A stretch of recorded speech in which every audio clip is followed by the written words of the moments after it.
Hi, this is Life Starts at Retirement. I'm Maureen Dobransky. This is week 3 of a 4-week series exploring the fascinating journey of couples in various stages of retirement, or some were even being close to retirement. You know, retirement is really such a significant milestone, and every stage of it comes with different and diverse paths. And people go into those stages, and sometimes they really thrive and sometimes there's struggles. There's so many things to consider when you retire, so many emotions we go through, so many ups, so many downs. So this week I'm going to be sharing the conversations of people in their 70s and seeing some of the challenges that they go through, but also seeing some of the fun that they have. The first week I talked with people in their 50s, last week was people in their 60s, today 70s, and finally next week will be in their 80s. It's been very interesting, very fun chatting with these people, so let's get started.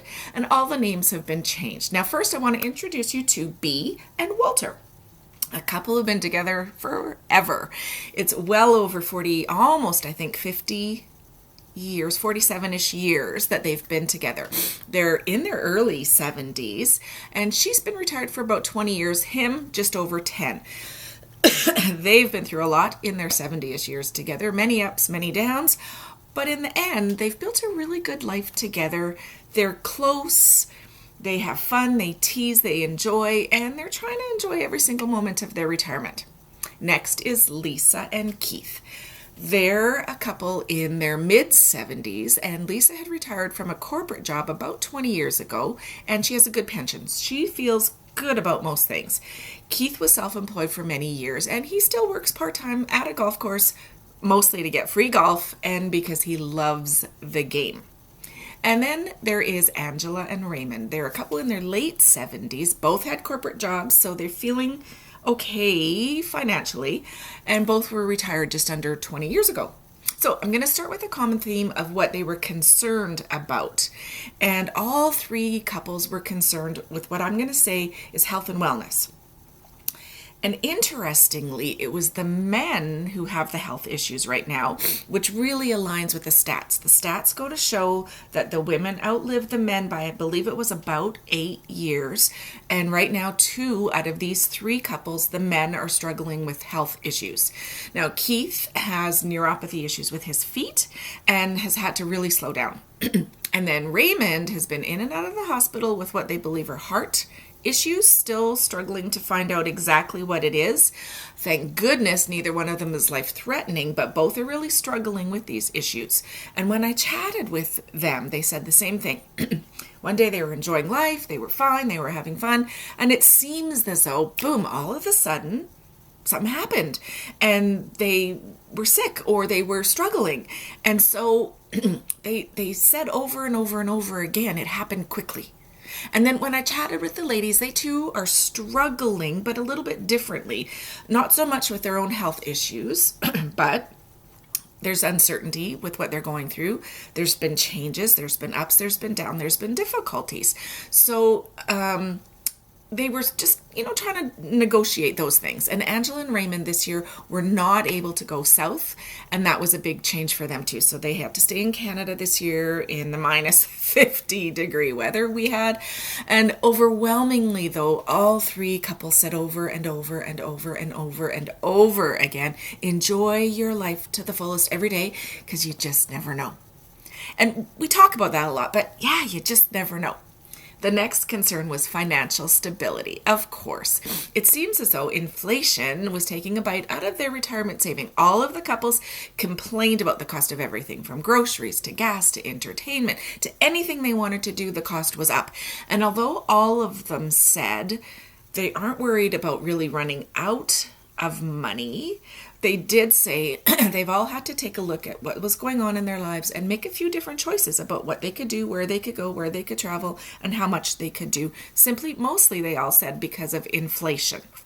And then the last common theme, I'm going to call this one health again, but it was a little bit different. It wasn't something that they were actually going through. It was more of in an abstract way.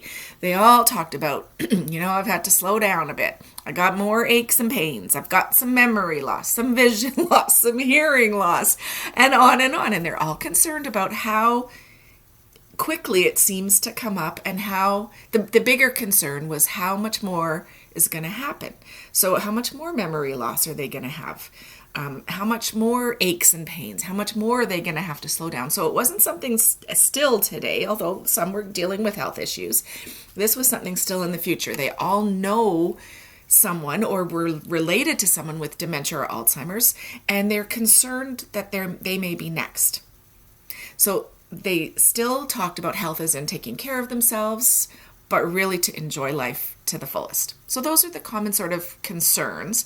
And now the positives. The overwhelmingly first positive they said is they try to make the most of each and every day. They have fun. And although, yeah, there's changes to their lives, there's some challenges with their health issues, they really want to live life to the fullest. They have a great social life.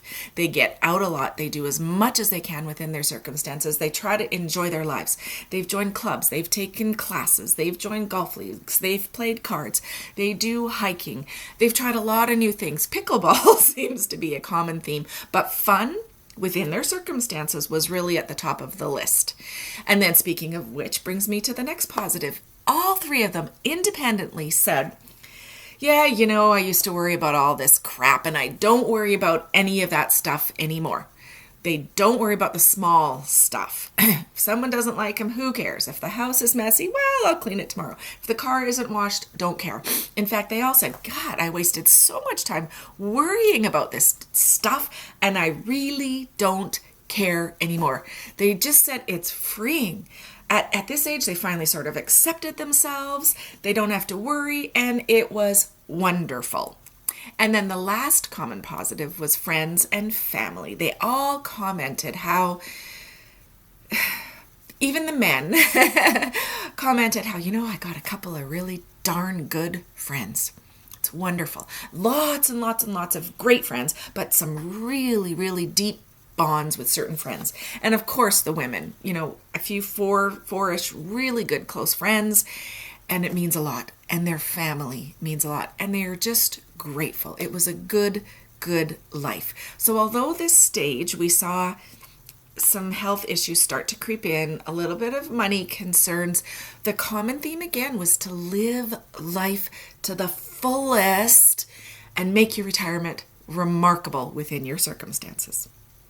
So next week, as I mentioned, I'm going to be chatting with the 80-year-olds, and that was very almost life-changing for me. So stay tuned for next week. Please consider joining our Facebook group, facebook.com/group/lifestartsaretirement. I'm Maureen Dobransky, and I produce a retirement lifestyle video every Saturday at noon.